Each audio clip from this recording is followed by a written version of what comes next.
Hello दोस्तों, कैसे हैं आप? आई होप आप चलो ठीक होंगे। तो स्वागत है आपका मेरे न्यू ब्लॉग में।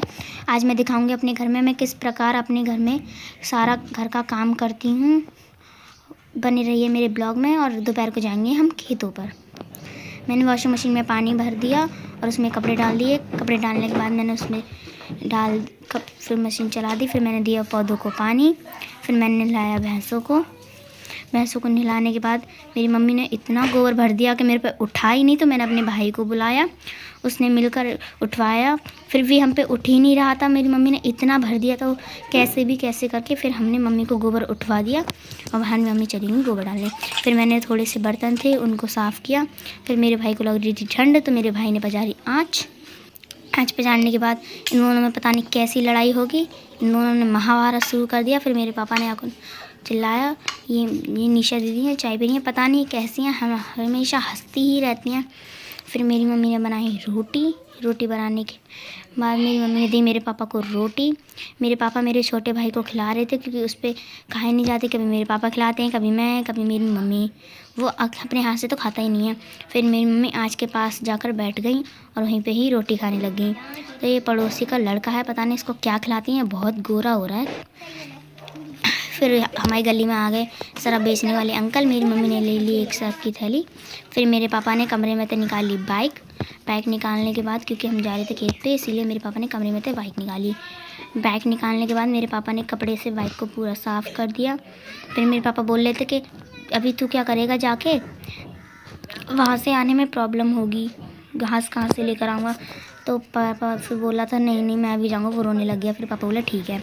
फिर हम रास्ते में पड़ी दुकान तो पापा ने हमको चीज़ दिलवा दी। देखिए गाइस, हम जा रहे हैं अभी घर के खेत पे, रास्ता में खेत का। और आगे देखिए कितना कोहरा है, कुछ देख भी नहीं रहा है आगे। ये कुछ बच्चे आ रहे हैं, एक साइकिल चला रहा है, ये पता नहीं कौन है। फिर ये आगे मिल गई हमको बैलगाड़ी और आगे से वो सरकारी स्कूल के कुछ बच्चे आ रहे थे पढ़ने के लिए। इतना कोहरा है कि कुछ दिख ही नहीं रहा था हमको। ये कुछ बच्चे हैं जो पढ़ने जा रहे हैं। फिर हमारे खेत के पास एक बाबा जी का थान है, उसमें मेरे पापा ने झाड़ू लगाई। झाड़ू लगाने के बाद हमने घंटे बजाए। मेरा भाई रोने लग गया कि मेरे को बजाना है, मेरे को भी बजाना है। फिर मैंने गोदी में उठा के उसको घंटी बजवाई। फिर ये इस वाले खेत में हमने गेहूँ दे दिए हैं, इसमें भी गेहूँ है। हमने मछली का जाल इसलिए लगा दिया क्योंकि यहाँ पे बहुत जंगली जानवर आते हैं, गाय वगैरह आती हैं जो गेहूँ को खा लेती हैं, इसीलिए। फिर ये घर से ही पतंग में पिन्नी ले आए थे और उसमें धागा बांध के उड़ाने लग गए। यहाँ पे भी मस्ती कर रहे हैं। फिर हम घुस गए अपने चाचा के खेत में। चाचा के खेत में देखिए, चाचा ने हमारे ने टमाटर कर रखे हैं, टमाटर की पौध लगा रखी है। फिर हम गए अपने बाबा के पास। ये दोनों हमारे बाबा हैं, ये हमारी दादी बैठी हैं। हमारे सगे बाबा तो गुजर गए। और मैं इनको आपको दिखाती हूँ कि यहीं पे रहते हैं। इनके बिस्तर दिखाती हूँ, इनके बिस्तर अंदर हैं। यहीं पे अपने खेतों की रखवाली करते हैं। चूल्हा है, ये 3 बिस्तर हैं। ये अपने यहाँ पे चाय वगैरह बनाकर पी लेते हैं और वो भी अपना खाना भी बना लेते हैं। यहीं पर ही रहते हैं, यहीं पर ही सोते हैं रात को अपने खेत की रखवाली करने के लिए। फिर मैंने देखा खेत में बथुआ, तो मैंने बथुआ तोड़ने लग गई। मैंने पापा से बोला कि पापा घर पे जाके बथुआ के पराठे बनाएंगे, इसीलिए मैंने बथुआ तोड़ लिया। फिर इन बाबा ने मेरे बथुआ को काट के मेरे उस पन्नी में रख दिया। बथुआ बहुत ज़्यादा हो गया इसीलिए। आपके यहाँ ये पता नहीं क्या बना रहे हैं, ये शायद जो शिव तेरस पे चढ़ते हैं उसकी कावड़ बना रहे हैं। फिर गए हम खेत की ओर। ये देखा तो पता नहीं इसने क्या बना रखा था। फिर गए हम गंगा जी के पास। गंगा जी हमारे खेत से बहुत ज़्यादा पास थी, इसीलिए हम गए गंगा जी के पास। गंगा जी में जाके देखा तो गंगा जी का जल बहुत ज़्यादा ठंडा था, तो इसीलिए हमको लग रही थी थोड़ी सी प्यास, तो हमने पी लिया पानी गंगा जी में से ही। फिर आपके यहाँ पे इसको क्या कहते हैं? इसी से ही हमारे यहाँ पे तो खेतों में पानी लगाया जाता है, इसको डीजल इंजन वाटर पंप कहते हैं। फिर ये पता नहीं क्या कर रहा है, ये यहाँ पे भी मस्ती कर रहा है, यहाँ पे भी इसको चैन नहीं पड़ रहा है, यहाँ पे भी मस्ती कर रहा है। फिर मेरे पापा ने काट दिया भैंसों के लिए चारा। मेरे पापा बहुत जल्दी भैंसों के लिए चारा काट रहे थे। फिर चारा काटने के बाद मेरे पापा ने काट लिया सारा चारा। फिर मैंने भी अपने पापा की थोड़ी सी मदद कर दी कपड़े में चारा बांधने के लिए। फिर मेरे पापा ने भी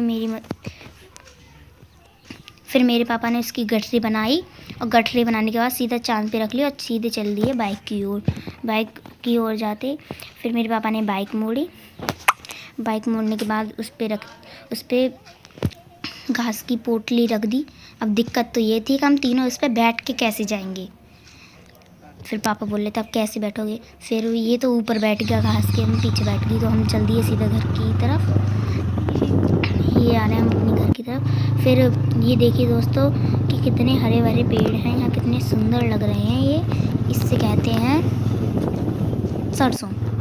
ये सरसों के खेत हैं। फिर आगे आगे एक गांव है। यहाँ पे देखिए कितने सुंदर सुंदर झोपड़ियाँ हैं। ये भैंस बंदरियाँ बुग्गी कितनी सुंदर लग रही हैं दोस्तों।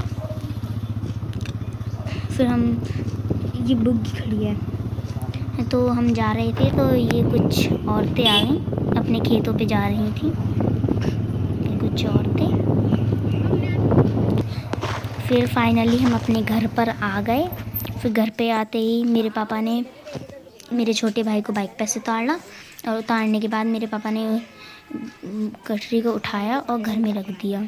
घर पर आके देखा तो मेरी मम्मी पता नहीं क्या बुन रही थी। घर पे आके देखा तो अरे ये मेरी मम्मी मेरे लिए मोजे बुन रही थी। मैं अपना ब्लॉग यहीं पे समाप्त करती हूँ। आपको मेरा ब्लॉग कैसा लगा कमेंट में ज़रूर बताना। बाय।